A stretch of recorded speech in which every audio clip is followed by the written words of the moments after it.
Only children of God can love their enemies. Because children of God love like God loves. Mahalin mo, kapatid, ang kaaway mo. Kahit sino pa yan, asawa mo man, magulang mong nakasakit sa'yo, anak mo na lumalaban sa'yo, kapitbahay mo, na chismoso, chismosa, katrabaho mo, na pabida-bida, o kahit na yung hindi mo kaisip sa politika, magmahal ka sa mga hindi mo kasundo, magmahal ka sa mga mahirap pakitunguhan, magmahal ka sa mga nakakasakit sa iyong puso't damdamin kasi may pagmamahal kang ibibigay sa kanila. Oo, hindi ka man nakatanggap ng mabuti galing sa kanila, pero nakalimutan mo, palagi kang nakakatanggap ng mabuti, ng grasya, ng biyaya galing sa Diyos. Hindi po ba? Kaya tinanggap mo na pagmamahal, ang itatago, ibigay mo. Because remember, the more that you give, the more you receive. Amen? And secondly, love your enemies because it makes life more enjoyable, beautiful, and blessed. Ano po mas masarap? Yung magmahal o magalit? Ano po? Yung magmahal, di po ba? Kaya nakakapagtaka, bakit hindi natin pinipili na magmahal? Ang sarap ng nagmamahal eh. Ang sarap ng minamahal ka eh. Di po ba? Mahirap kang mahalin kung ikaw mismo hindi ka marunong magbigay ng pagmamahal. Kung gusto mong makatanggap ka na mas maraming pagmamahal, umpisahan mo ang kapwa. Eh alam mo na may problema ka pagkatapos sasaktan mo pa siya. Maawa ka sa kanya. Again, we love our enemies. Not because we tolerate their behavior.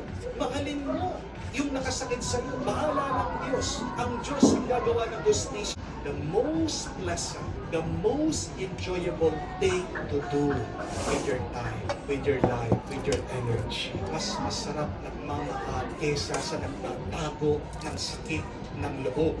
Amen? Muli po, tanong ko sa inyo, anong mas masarap na pakiramdam?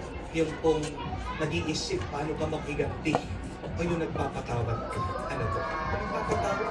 Kasi pag nagpapatawad ka, pinapalaya mo ang iyong sarili sa galit. Anong mas masarap sa buhay? Yung wala kang kaaway o yung meron kang kaaway? Ano po? Yung wala kang kaaway kasi wala kang iniisip. May mga iba sa inyo, hindi na mahal galing sa iyong karanasan ng biyaya galing sa Diyos. Always remember, you are not God, you are not always good. Many times, we become the enemy of God because of our sins. And yet, the good news is, time and time again, God forgives us and God loves us every day. Bakit hindi mo ipagkaloob yung pagmamahal na tinanggap mo sa Diyos? Doon din sa mga taong nakasakit sa'yo. Yung binibigay mo, hindi naman sa'yo. Yung ibibigay mo pagmamahal sa kanila, galing yan sa Diyos. Kaya mong magmahal kahit sa mga nakasakit sa'yo. Yan ay grasya, pinagkaloob ng Diyos sa'yo. Just choose it. So remember, love your enemies. Not because they deserve love, but love your enemies because it is who you are. It is more enjoyable to love. And by loving, you create more peace and blessing in your life. Ang utos ito sa Panginoon, ang mahalin ng ating mga kaaway, lalong-lalo na kung sariwa pa sa ating isip yung mga masasakit na alaala. Dito, pero walang imposible sa Diyos kung magpapatulong tayo sa Kanya. Kaya, sa pananamisang ito, parang pinagdarasal po natin ang mga kapatid natin may sakit, pagdasalin natin, sabihin natin, O Panginoon, punuin mo kami ng iyong biyaya, ng iyong grasya, at gamutin mo ang sakit ng aming galit at tuon. Turuan mo kami araw-araw na magmahal kung paano ka nagmamahal. Parang aming buhay, mas umanda pa, mas gumaan pa, at mapuno ng biyaya ngayon at magpakailanman. Amen. Tumulong po tayo. Sablay ang pagtitiwala ng natin tayo sa mapagpatawad na anak. Ang kabag sa atin ay walang hanggan. At wala ang katapusan. Ating sabihin, Panginoon, dinggin mo kami. Panginoon, dinigil mo kami.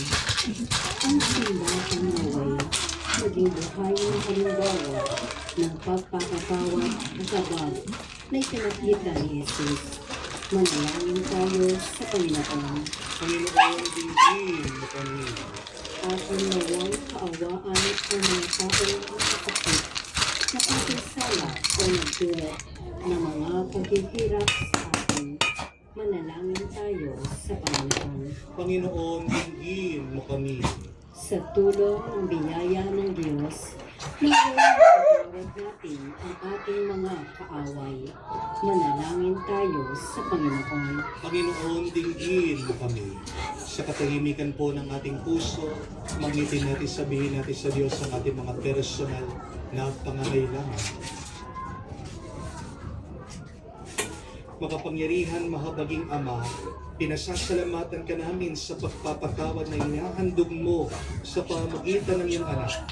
Tulungan mo kaming ipahayag sa iba ang iyong pagpapatawad. Inihiling namin ito sa pamamagitan ni Kristo. Amen, Panginoon. Amen.